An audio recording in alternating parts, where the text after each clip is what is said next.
I was reading because I want to know more about you and your beliefs, and I respect that. We all have different beliefs, but you call yourself a converted conservative and reformed Marxist. Are you a conspiracy theorist? I think my politics are entirely irrelevant to this hearing. Oh, okay.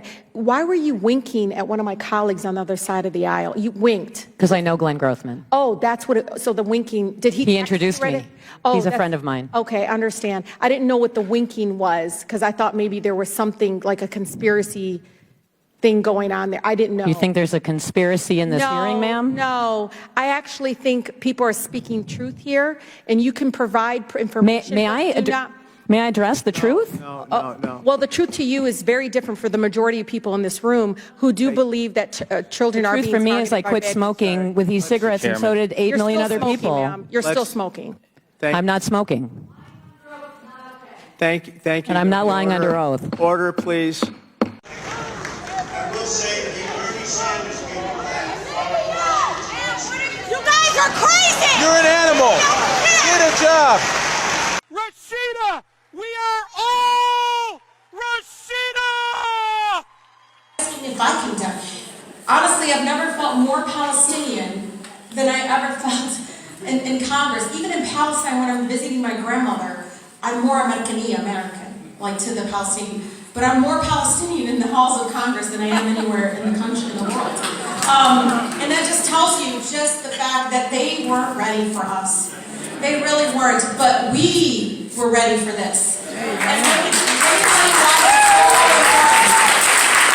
Just because someone has a person of color, a black person working for them, does not mean they aren't racist. And it is insensitive that someone even say, it's the fact that someone would actually use a prop, a black woman, in this chamber, in this committee, is alone racist in itself. Donald Trump is setting a precedent. Mr. Chairman, I ask that her words be taken down. Donald Trump is setting a precedent. I reclaim my time. Mr. Chairman, Trump is setting a precedent. Mr. Chairman, that the highest office can be attained. Mr. Chairman, the rules are clear. Mr. Chairman, I yield the rest of my time. Mr. Chairman, I ask that her words, when she's referring to an individual member of this body, be taken down and stricken from the record. I'm sure she didn't intend to do this.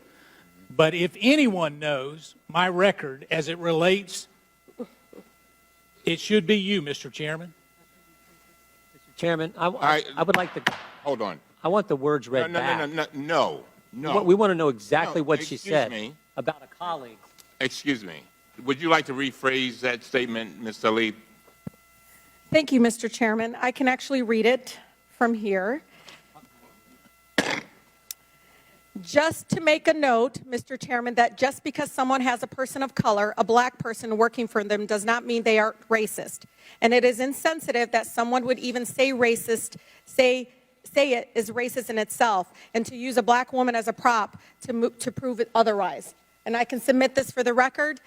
If a colleague is thinking that that's what I'm saying, I'm just saying that's what I believe to have happened. And if, as a person of color in this committee, that's how I felt at that moment, and I wanted to express that. But I am not calling the gentleman, Mr. Meadows, a racist for doing so. I'm saying that in itself, it is a racist act. Well, I hope not, Mr. Chairman, because I need to be clear on this particular... Mr. Chairman... Mr. Meadows, wait a minute. I've defended you with false accusations. Mr. Meadows, I'm the chair.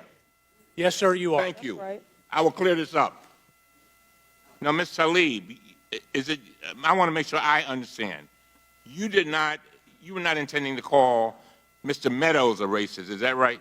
No, Mr. Chairman, I do not call Mr. Meadows a racist. I am trying, as a person of color, Mr. Chairman, just to express myself and how I felt at that moment. And so, just for the record, that's what was my intention. All right. All right. Mr. Meadows.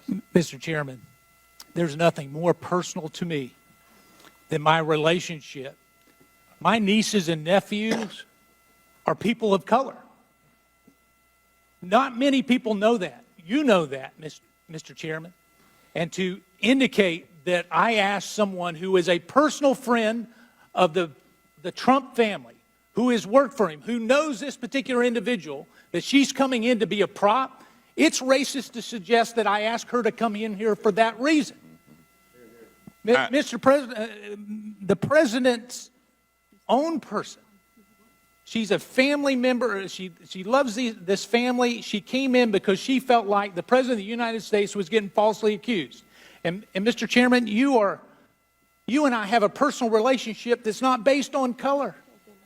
And to even go down this direction is wrong, Mr. Chairman. First of all, did you have a statement, Ms. Salib? I'm going to yield to you. We can just thank you, straighten this Mr. up. Chairman, and to my colleague, Mr. Meadows, that was not my intention, and I do apologize if that's what it sounded like, but I said someone in general.